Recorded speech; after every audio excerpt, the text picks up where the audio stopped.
मला आज गावाकडची आठवण का आली हे तुम्हाला पुढे समजणारच आहे, पण त्याआधी बघा मी आज सकाळी सकाळी खिचडी बनवायला घेतली होती, ती म्हणजे मुगाच्या डाळीची. तर शनीला आणि यांना दोघांना पण बरं नव्हतं, मग भाजीला काय बनवायचं हा मोठा प्रश्नच निर्माण होतो. आणि मग ते पण दुखत असल्यावरच मग मी खिचडी बनवली. बनवून झाल्यानंतर मग संध्याकाळच्या भाजीची तयारी करायची होती. मग संध्याकाळच्या भाजीचा एकच प्रश्न पडतो की भाजीला काय बनवायचं, आणि घरात सगळ्यांचं दुखत असल्यावर तर मग काय बनवायचं, मग प्रश्नच निर्माण होतो.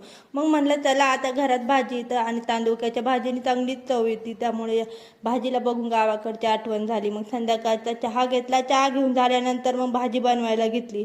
आणि मी एकदम सोप्या पद्धतीनेच बनवते, मला मिरचीचा ठेचा करूनच भाजी बनवायला आवडते. मग तशी भाजी बनवायला घेतली.